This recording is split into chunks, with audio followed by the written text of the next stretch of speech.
Hey everyone, happy Wednesday. I'm Sarah Whelan, and this is the Texas Whiskey Trail Taste the Trail live stream. And you might see I'm missing someone. I have to say, I feel very proud of ourselves because in almost 20 nights, well, by Friday, it'll be 20 nights. We have only had 2 nights where we've realized, oh no, some of the whiskey we need for the live stream is at the office. So Spencer popped back real quick to try and grab one of those bottles. As I've mentioned before, we moved office spaces in the fall, and so whiskey's just been back and forth, back and forth, back and forth. And I talked yesterday about having a spreadsheet, and I really feel like maybe I need to start doing that, and we can make it a proper library and check in and check out. Anyway, if this is your first time joining us, we are going through the Texas Whiskey Trail and taking time to just see what they offer, what they're making, what they've got going on. I'm kind of a newbie to whiskey, although Spencer said last night that I was getting good at it. I don't know. It's getting there. I at least can give you more descriptors rather than I like it or I don't like it. So we're making progress. But while we are sheltering in place and staying away from each other, we wanted to have a little way for us to be able to taste the trail and experience and kind of give you something to look forward to when we're all back together. And if you're near some of the distilleries, most everyone is doing curbside. So this is a great opportunity to go support them, grab a couple bottles. And if you hear some tasting notes that you like, maybe it'll be something you'll like. I don't know. Who knows? But one of the efforts we're trying to do as well is support our Still Strong TX. We're still moving forward with that. We're selling these t-shirts on the Texas Whiskey Trail store. And all of the proceeds go to help support our efforts as we support the distillers as they make hand sanitizer, getting it out to first responders, getting out to communities. You're hard pressed to find any. And I got to tell you, y'all, I made a cocktail earlier. I don't usually make cocktails. It did not go very well. You go to my stories and Instagram. You can see all about it. But in the background of my picture, I didn't even notice it till after I'd taken it. I had this crumpled up bottle of Purell that it was in one of my pockets and it got washed and dried. And I was like, that's so sad. It's like liquid gold right now. So thankfully, all these guys are making sanitizer and making it available so we can get our hands on some when we need it. But without further ado, we want to introduce our guest tonight. I love this distillery, in part because I think one of the first times we went, and you know what? This is just perfect night for the dog to make his appearance. Y'all, this is Gucci. Yeah, no, I know what you're thinking. I named him Gucci because I thought it would be funny. Yeah, joke's on me. He gets out all the time. It's real fun to walk down the street yelling Gucci, or people find him and call me and they're like, do you have a dog named Gucci? And I'm like, yeah, it was a whole thing. It was another part of my life. So anyway, I'm going to move him out of the way. But back to the distillery of tonight, Tahwahkaro. I love Tahwahkaro. They're just awesome people. They're making some fabulous whiskey. And they had me at Hershey, which probably doesn't make much sense, but they had these really cool Hershey drums that they had bought from Hershey, that used to make the chocolate in them. And I was like, chocolate? Yeah, I'm sold. I will forever love this place. So anyway, without further ado, I'd love to bring on Jason Jackson. And we also have the lovely Shannon Hood joining us. Hi, guys. Hey guys. How are you doing tonight? Thank you for joining us. You are welcome. Thanks for having us. Absolutely. So Jason, tell us a little bit about Tah, how you guys got started, kind of what was the brainchild for it? Absolutely. So Tahwahkaro is Caddo Indian for bend in the river. And we love on that name, that would be the name of the creek. We love the idea of bend in the river. It's a metaphor for kind of us personally as who we are as a family and also just in life. I mean, everyone wants to know what the next bend in the river has in store for them and for where we're going. And so we love the metaphor. Tahwahkaro was founded in 2016, and it's also the name of the creek that is now called Grapevine Creek. And so it's just east of the shop in Grapevine, in a little municipality called Capel. And right on that creek, Sam Houston in 1843 signed a peace treaty with 10 of the 10 with the 10 nations to sort of stabilize North Texas, and that was kind of a process that happened over the next few years. 2 years later, Texas became a state. So this was still when Texas was a republic. Yeah, they owned a bunch of Colorado, where I'm from. So that's where the name came from. We're big time into that raw frontier-esque mindset. Hence the shape of the bottle. Yeah. Which is an old canteen. Yep. Yeah, it's beautiful. It's so beautiful. And I don't think I've ever seen any other whiskey bottle like this, which I just love it. Yeah. So it's patterned after an old canteen. I mean, that was one of the quintessential pieces of equipment that people had in their possession coming west to settle the West. So that's the summary version behind Tahwahkaro, is that it's real frontier-esque, and bend in the river. That's what it's about. That's fantastic. And you started, it's a real family operation, isn't it? It is. Yep. So my little brother, Justin Jackson, is the master distiller, head distiller, however you would term that. He's the guy in the shop every day making the bourbon. Very, very biased and very proud to say we are 100% grain to glass. So everything that you're drinking when you buy Tahwahkaro is sourced with Texas grain. It's made 100% by our hands. I joke all the time, I'll probably never get rid of corn in some facet inside my body, because my hands are always making corn, or making whiskey, making bourbon. Corn, we always have our hands in making bourbon and cooking corn. So 100% grain to glass. We love that. We will never get off of that. That ever. So, Yeah. Now you've also been involved with a distillery in Colorado as well, right? So this isn't your first rodeo, so to speak. This is true. Yeah. So I cut my teeth in the distilling world back in about 2009, 2010. It was a really fun little journey. I used to be a beer drinker almost exclusively, and I had a fellow musician friend of mine. His name's Jason as well. Kind of chased me for a couple of years, saying like, "Hey man, you got to just try Jack and Coke." I'm like, "Nah, whatever. I'm good. I'm drinking beer." So finally, after a couple of years, I said, "Fine, I'll do it." And turns out they're delicious. And, yes, they are. and they also treated me very different from kind of a beer, evening drinking of beer, or drinking beer, I should say. Just treated me very, very different. I was in triathlon training at the time, and I woke up the next morning after that first initial night of playing music and drinking Jack and Cokes, and just felt amazing. Yeah. So I don't know why. I had no idea, but I knew I felt really good, and he just treated me differently. So I was actually playing a show in Colorado Springs and drinking Knob Creek. Knob Creek was the catalyst, and I'm a high rye guy, so is my brother. And just, I was doing a lot of things kind of self-sustaining ideal, like just if I love something, I was trying to kind of figure out how to do it. I was roasting my own coffee, gardening, chickens, catching all my own fish. I mean, the whole, I was just trying to sell at a grocery store. Drinking Knob Creek, and I just looked at that glass and I said, I wonder if I can make this stuff. And so I jumped into distilling out of my kitchen first on a 5-gallon pot and our little stainless steel pot is what it was. And I made the condenser myself and ran a 12-volt battery on the floor, and then moved to the garage on a 15-gallon with my main partner, Casey Ross, right now. And we then opened a distillery called Axe in the Oak. That opened its doors in 2013. And fast forward a couple of years, we of course got established in Colorado. And Justin was looking for a change of pace and said, "Hey man, can we do a distillery in Texas?" I said, "Yeah, absolutely, we can."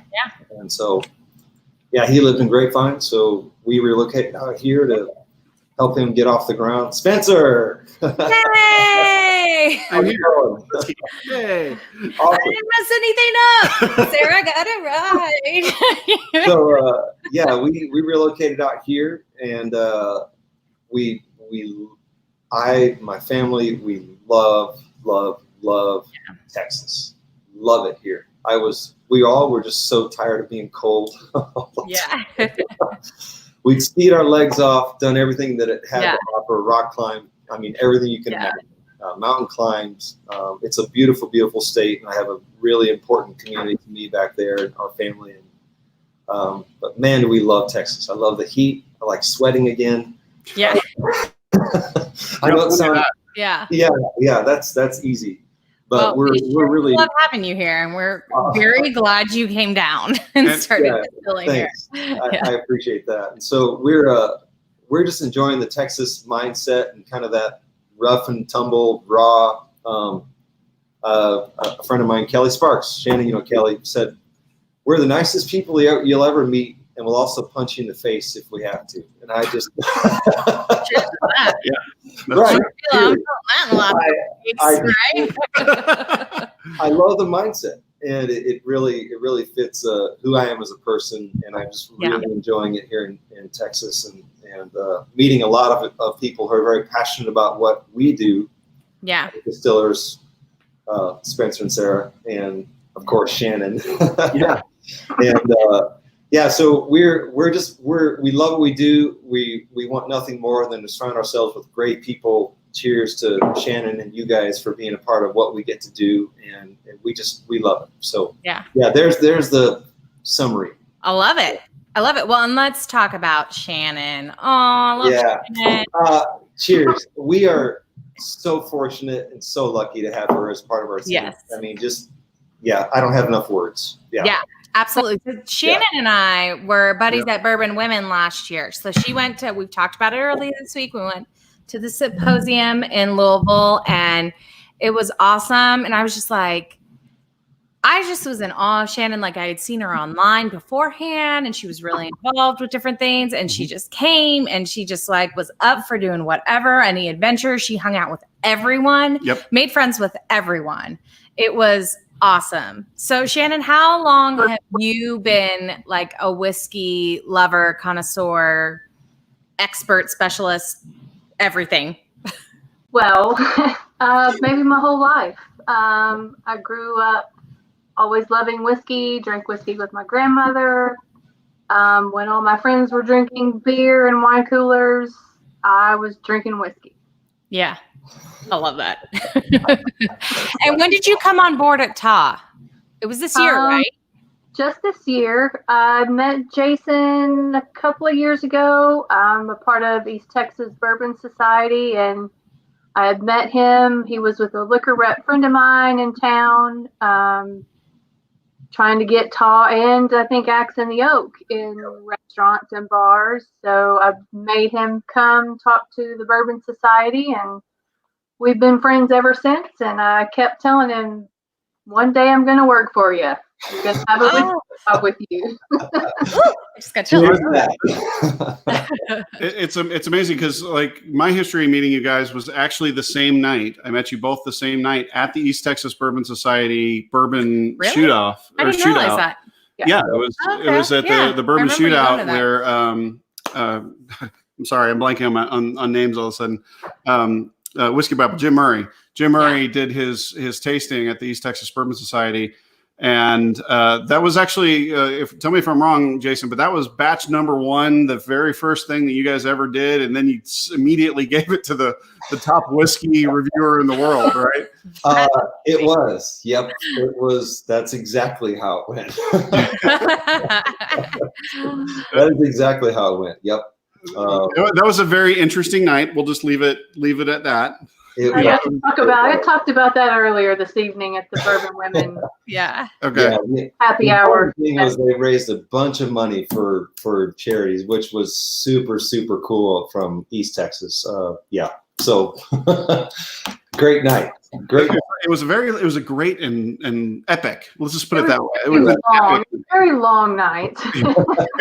Yes, it was. I think it was providential that I couldn't go to that event. Yeah. I think I was home with the kids, and and there was a bug. I swear this night. Did you watch it? Did you see Gucci come on? I saw Gucci.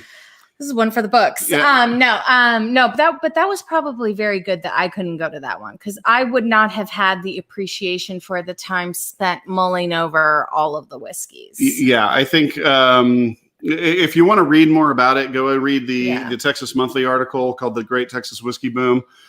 There's a whole segment in there about just that evening, so you can kind of get an understanding of what we're talking about when we say it was epic. But I think at that point in your whiskey journey, you probably wouldn't have appreciated the level of detail that was encountered. I would have been like, "Hey, Mr. Murray, I found my note. Can we move on?" Yeah, he wouldn't have liked that. He would not have been amused. but Jason, that's where I earned a lot of respect for you guys, because I saw the big TAW truck, out there. That was the first time I ever saw your logos and stuff, and I knew that you existed, but I didn't know that you guys had whiskey ready. And like I said, the first thing you ever did was put it into a big bourbon shootout with Jim Murray as the judge. And I don't, it's past 9 o'clock, kids are in bed. Yeah. That takes balls, man. Seriously, you guys, and that's one thing I love about whiskey makers is that you guys all have the gumption to get out there and just put your stuff on the line, even if it's, ready, or just ready, or even, never really had it reviewed before. I love the ethic that you guys put into that. Yeah. Man, it's really interesting making whiskey. I think about this scenario all the time. I don't, when I see the different bourbon clubs and the traffic that's happening with kind of the hard to find bottles, that's not even something that I do. I don't understand. I tell Shannon all the time when we're out and about doing sales calls, I don't know what to even look for some of that hard to find profiles or some of that stuff.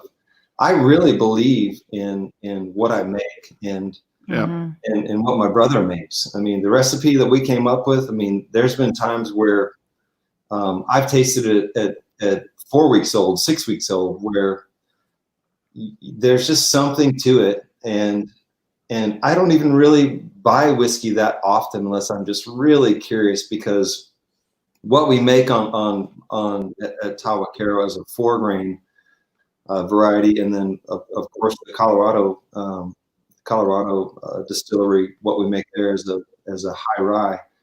I really believe in just what we do, and I think that when you're confident in what you do and you know how it's done and you understand what goes into it, kind of the ethic and not worrying really about what people think,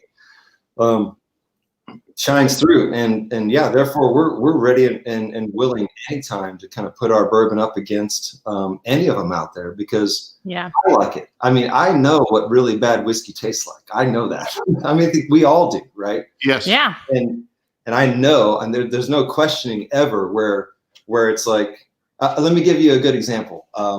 Way back when I first started distilling, my very first client was Flying Horse Club, which is where the whiskey idea was born in Colorado Springs. I had a batch that I hadn't quite, my first batch, I sealed it up, put it in bottles, kicked it out, took it to the bar for them to taste. The first thing out of their mouth was, "It tastes great, but it has an interesting smell." And and I hadn't picked up on it because it was all open air until it was in a bottle.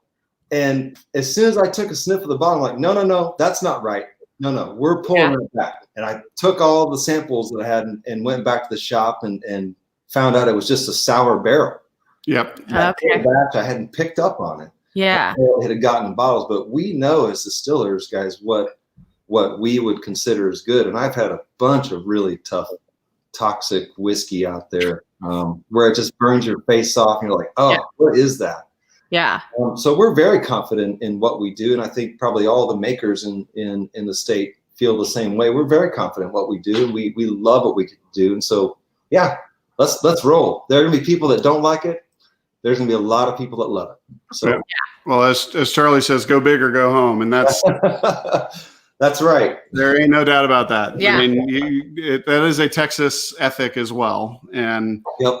and Shannon, to that same point, the East Texas Bourbon Society got Jim Murray to come, which is an epic thing in and of itself. You guys raised a ton of money. Would you mind talking a little bit about what you guys did and where that money goes in your annual bourbon and bow ties event?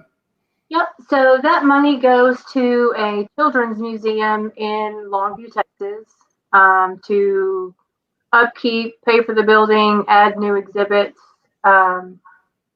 So bourbon and bow ties have been going on for several years, and the beginning of 2018, some of the guys wanted a way to be able to continue their bourbon drinking throughout the year. About the same time, I was looking to start a whiskey club. Hooked up with them. They asked me to be on the board of East Texas Bourbon Society, and we had our first year and decided to have the bourbon shootout exactly 1 year after the Bourbon Society started. That's amazing.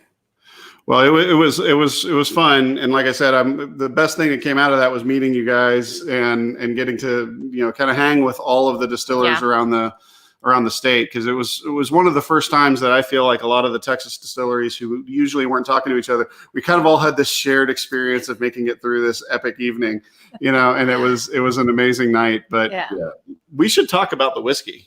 Yes, please. Yeah. Is it okay if we start cracking some stuff? Do it, man. Yeah. I drove to get it, so I might as well open it. Right?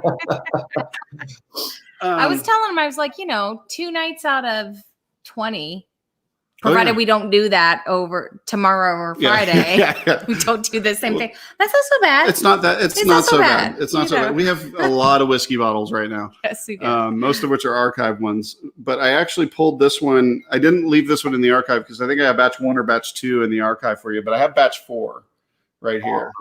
Yeah. So this is your 4-grain bourbon whiskey. So for everybody to see it, batch 4, 4-grain bourbon whiskey.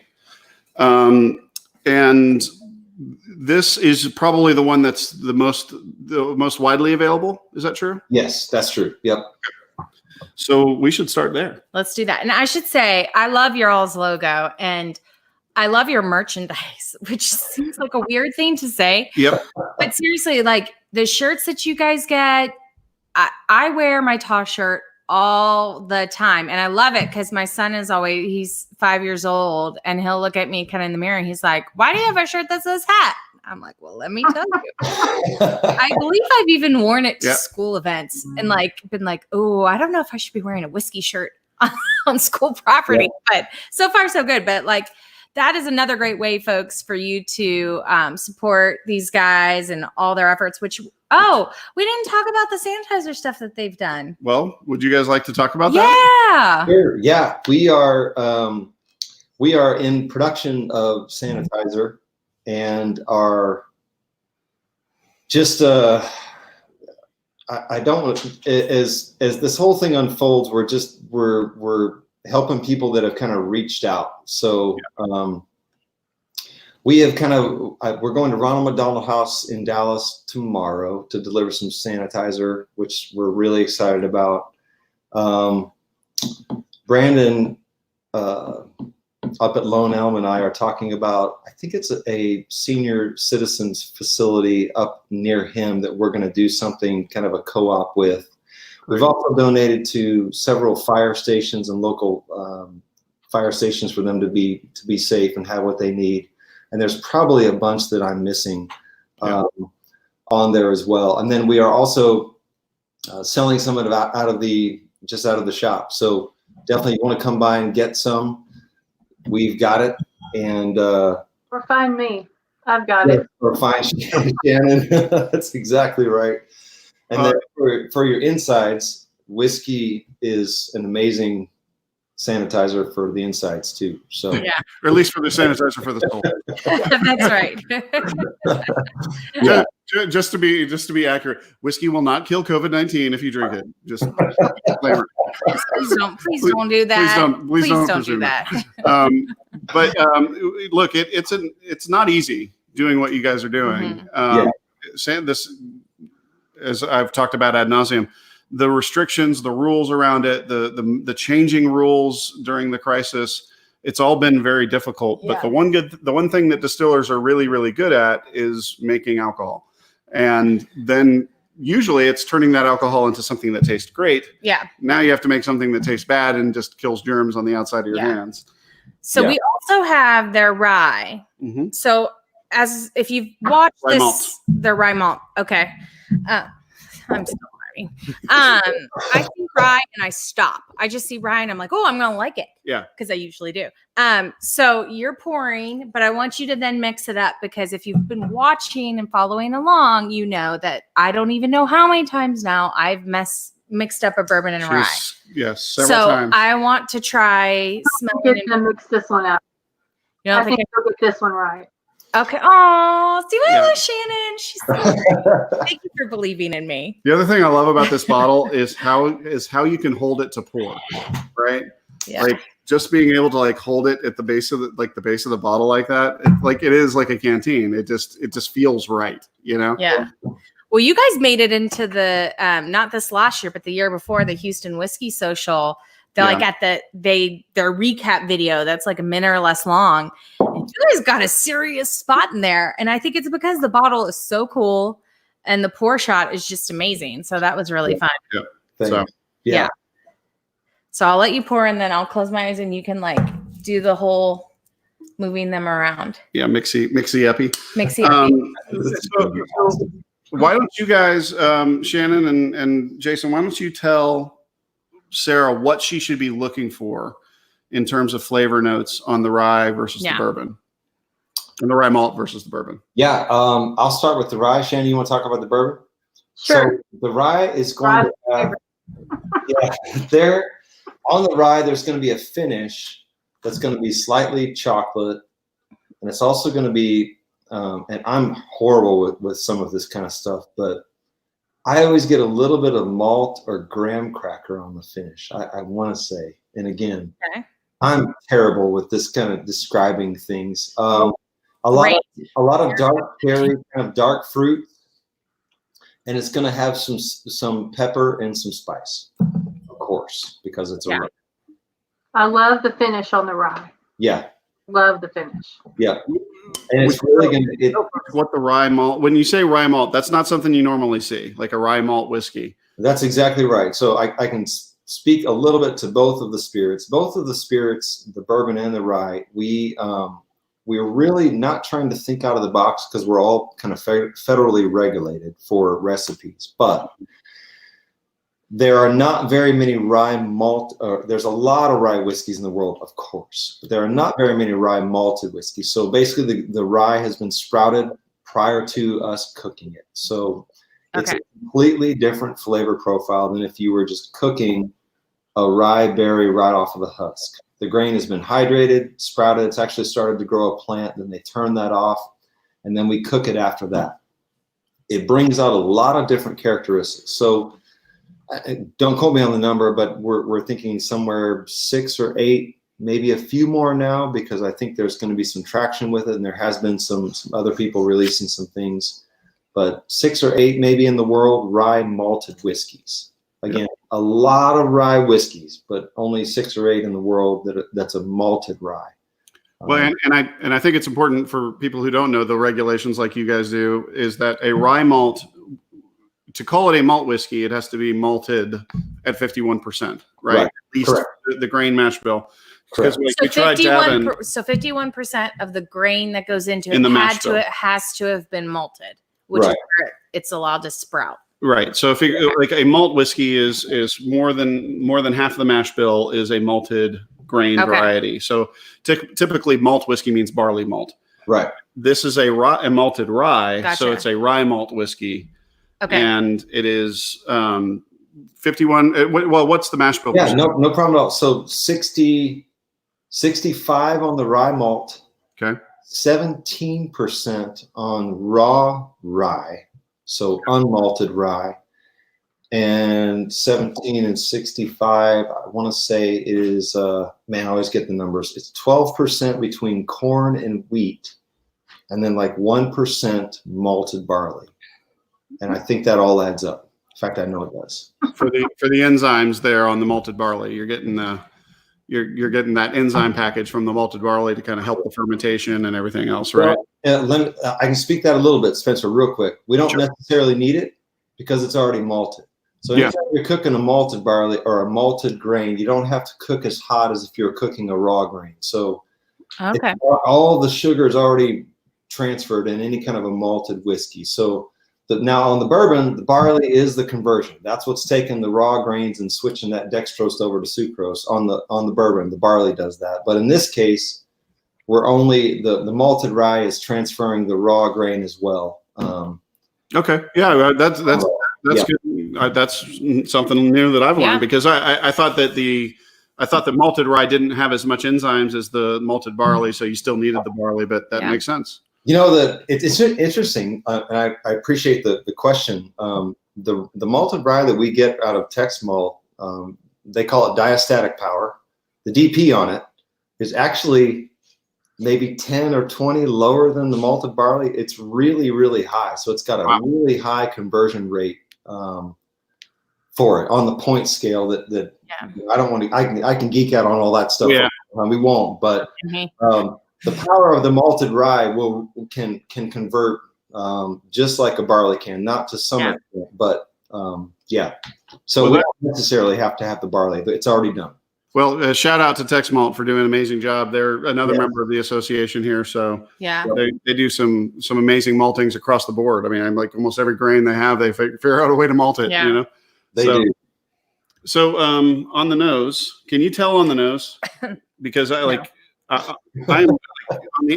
for me, I'm in love with your rye malt, right? Well, I think I know on the nose, but I'm so I don't trust myself anymore. So ask Shannon what she would.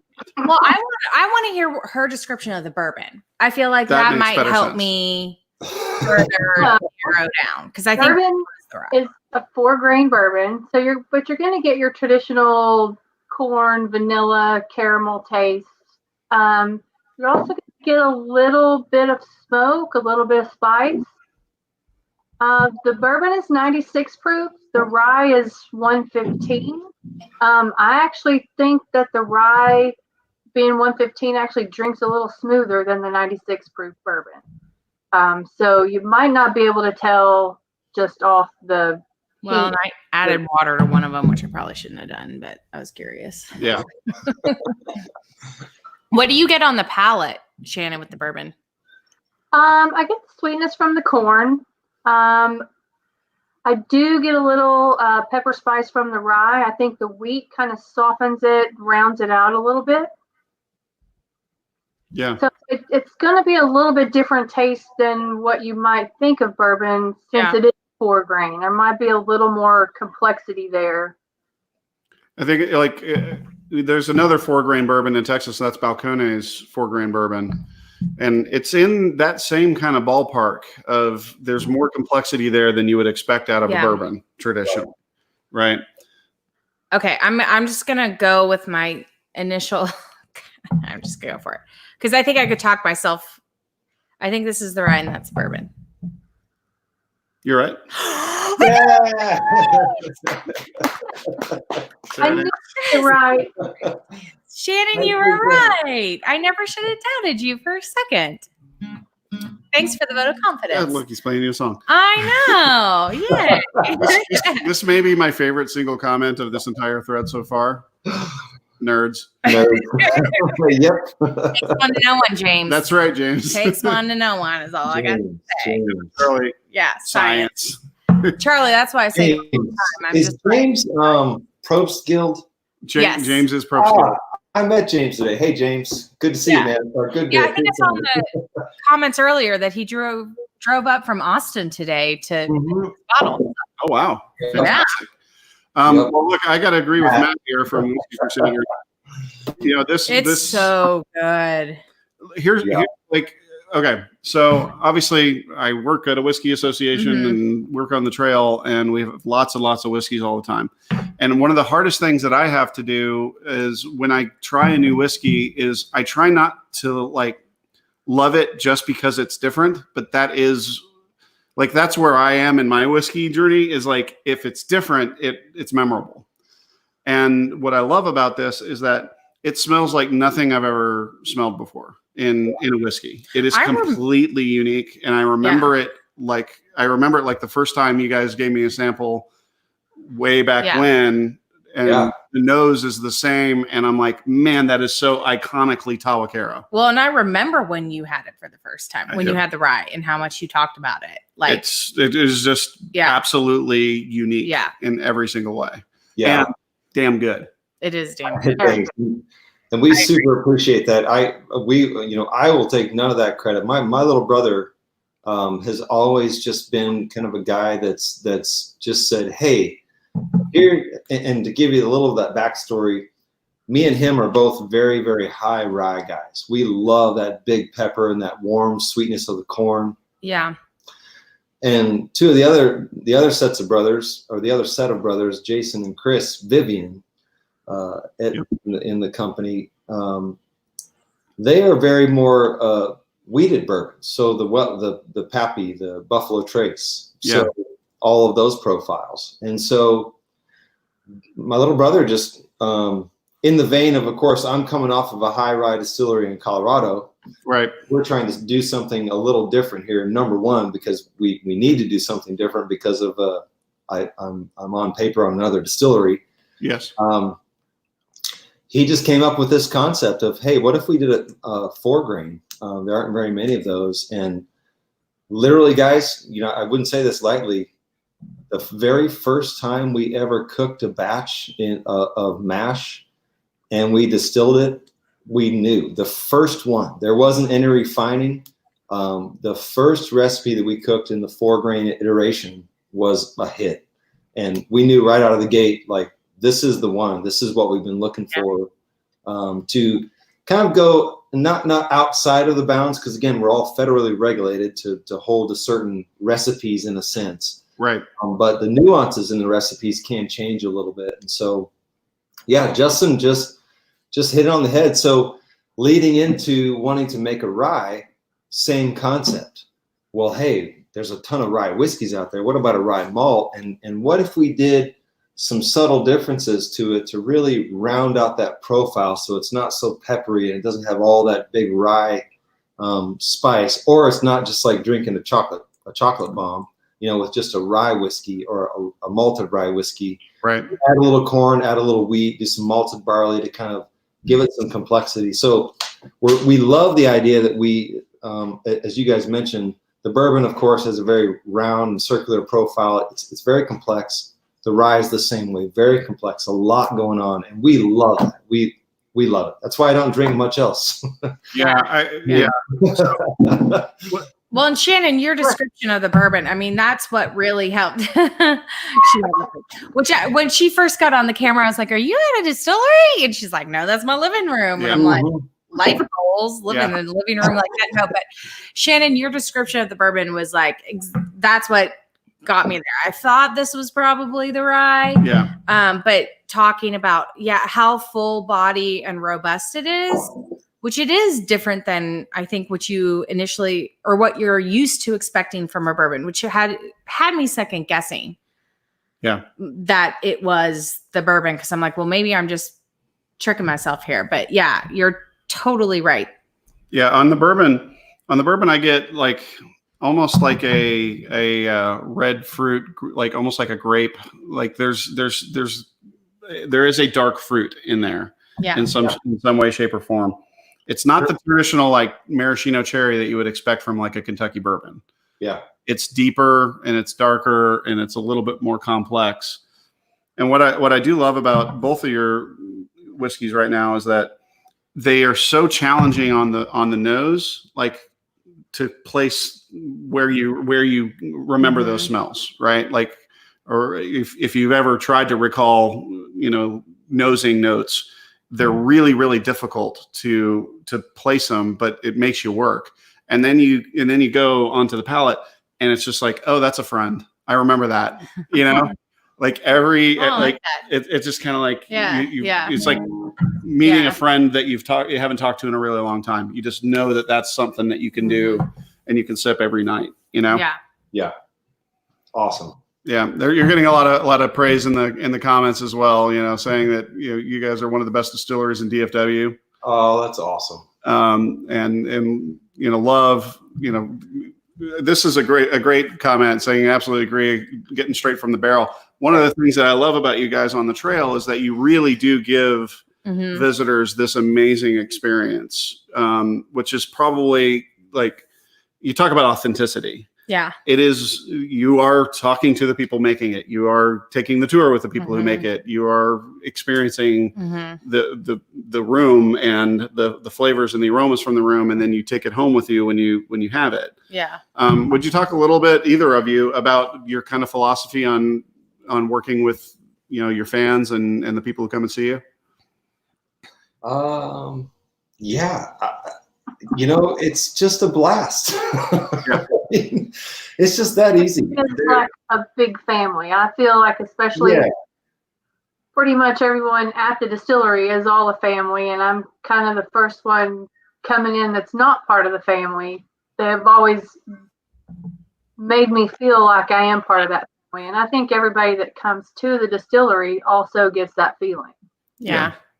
Thank you, Shannon. That's and I mean, we wouldn't have it any other way. That's exactly why we're all here. It's for the community. It's for relationship. It's for connecting with each other. It's for supporting each other. I mean, that's what we're about. That's why we're made, in a sense, or that's why human beings are in relationship with each other, as far as the philosophy goes. So, yeah, of course. I mean, it's just a blast. We meet so many interesting people from all walks of life, and man, there's just nothing better than having a complete stranger walk into the shop, and then next thing you know, I get to hear what they're passionate about and what they do every day and what they care about. And, we can always take something from that and garner something from it and be better people. So, yeah, it's awesome. I mean, yeah, come on. Yeah. Well, when we heard Shannon was working with you guys, we're like, oh, yeah, that makes sense. Total sense. That's so perfect. Why did it take not take this long, but you're like, oh yeah, like this wasn't already happening? Asking for a long time. Yeah. It's fantastic. She did, and the timing was right. And it was actually on both sides.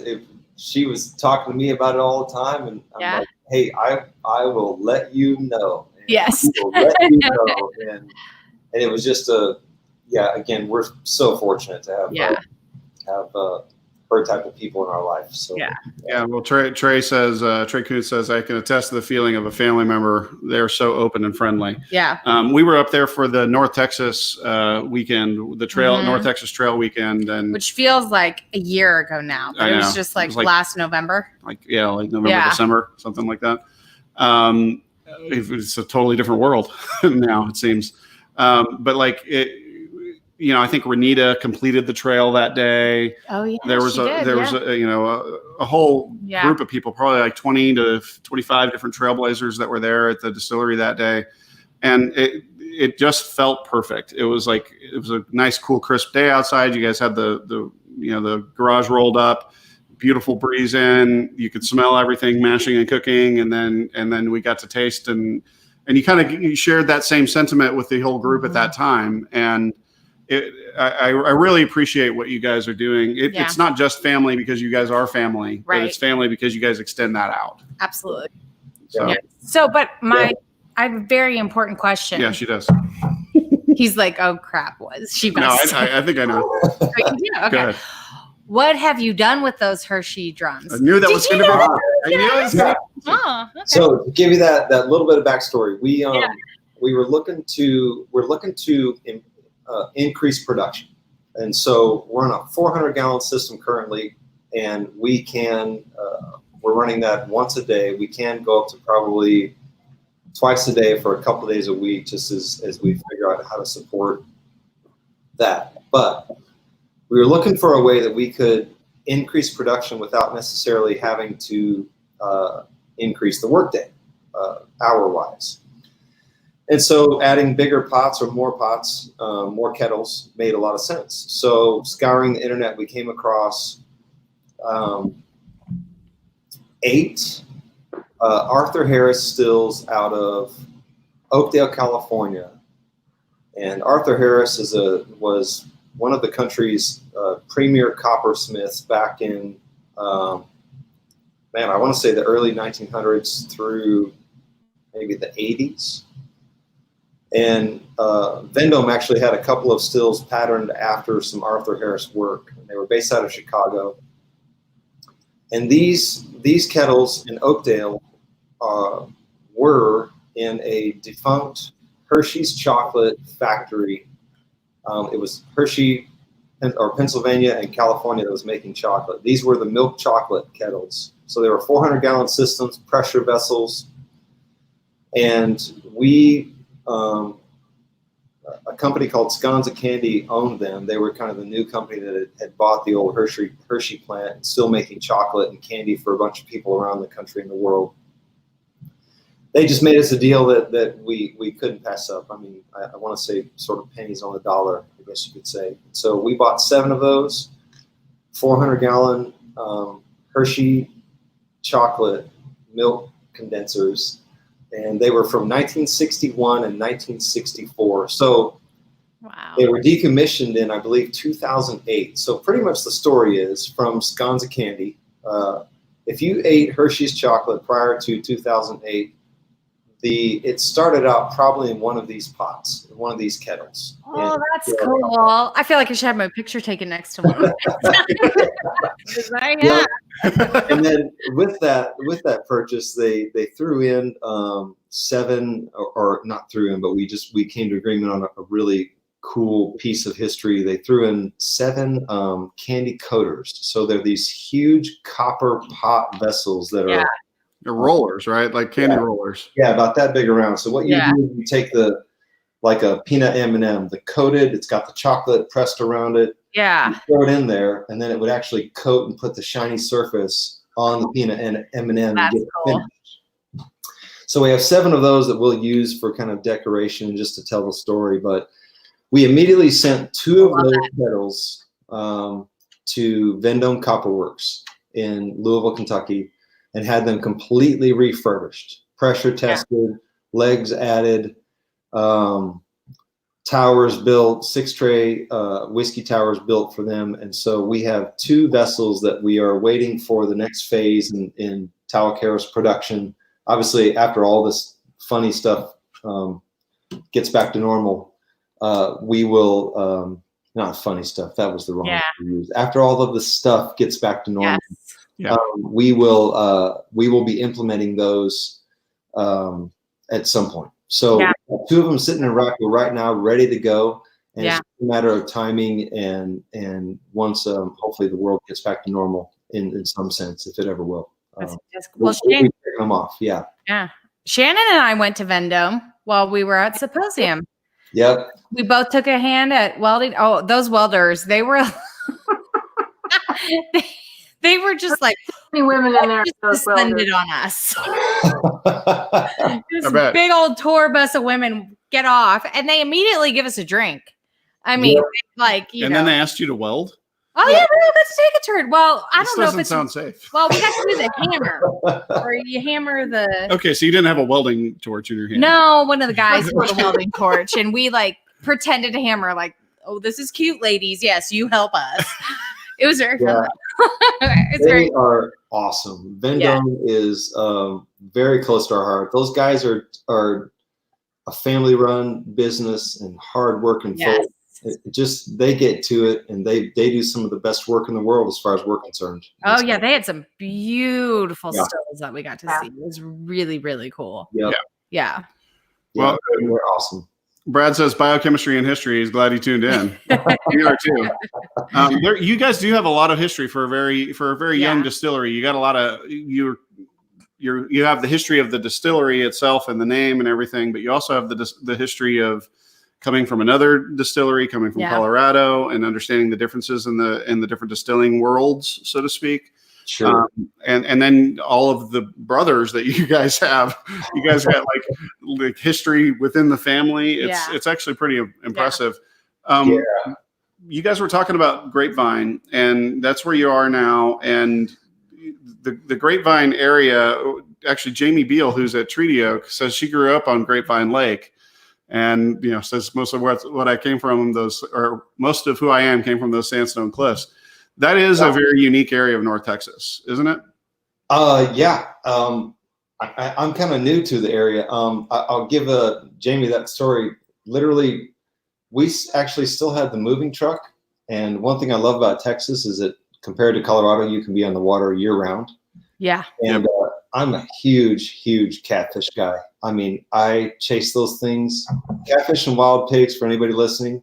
If you want a friend, call me. I will be there.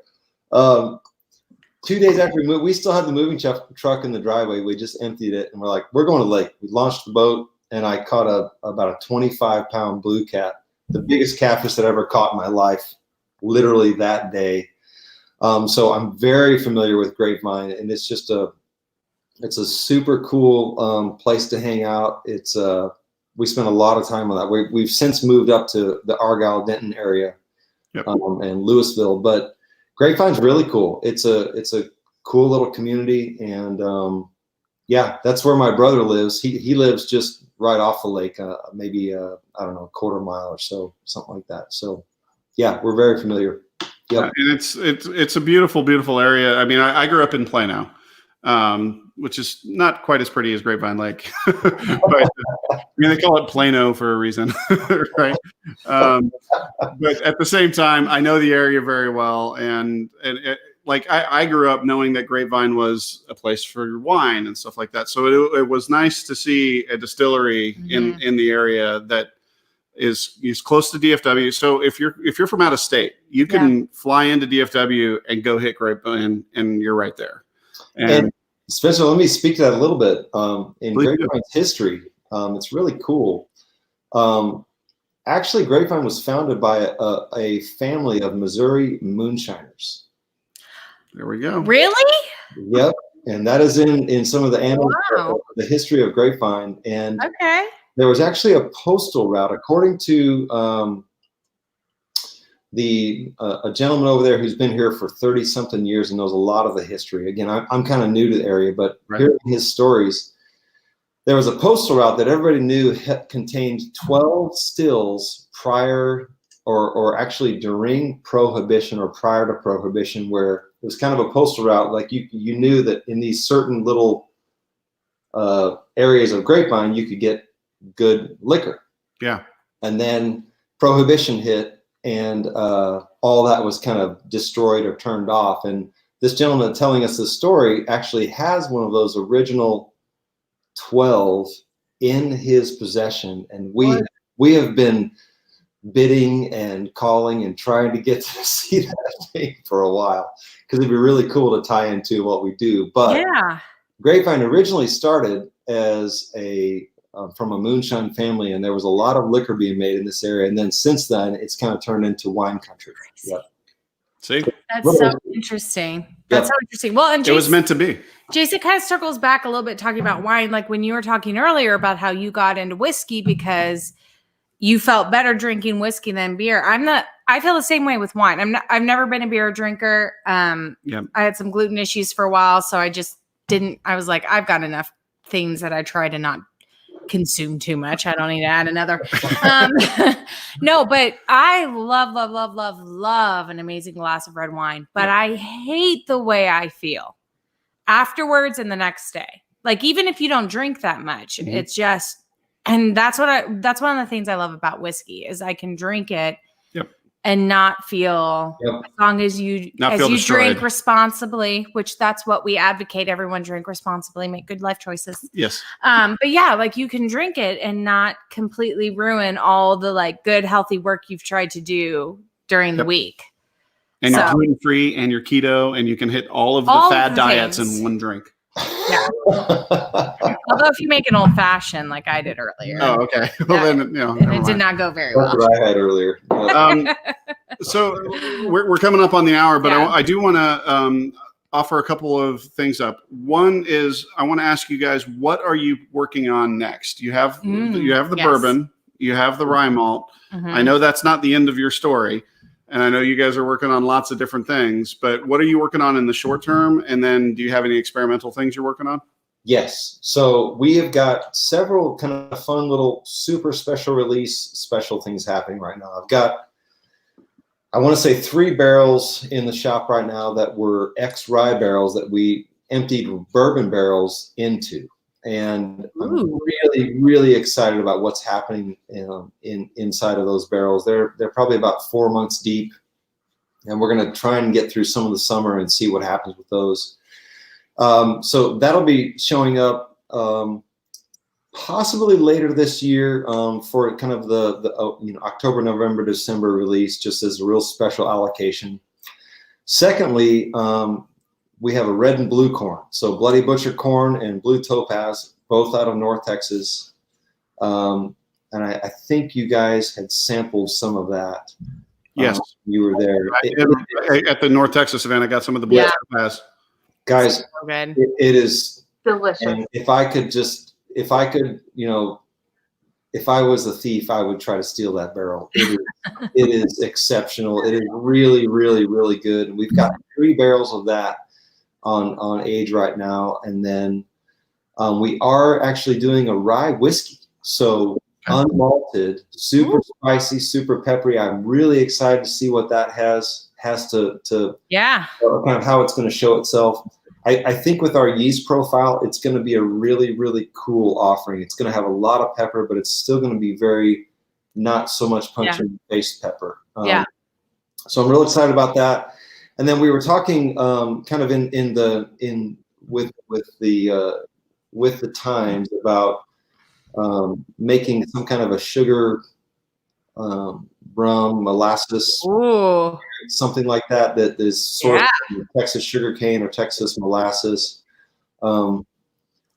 It's a spirit that we are working with on making hand sanitizer right now, because there's not a lot of cleanup that goes into that. You basically just heat the sugar up, throw yeast on it, and it does its thing. So that's down the road. And then when we get to a tasting room, we will be doing our own vodka and own gins, of course. That sell for selling kind of as mixed drinks and all that fun stuff. So, that's a lot, man. You guys got a lot on the plate. There's a lot coming down, and we're still cranking out every day. We're actually really upping the rye production currently. Just to get more of that, because it's been such a big hit in the market. By the way, right now, Goody Goody and Specs has only a certain number of bottles and some smaller stores, but I know Total Wine hasn't jumped on that. And of course, with the times, everything's been put on hold a little bit.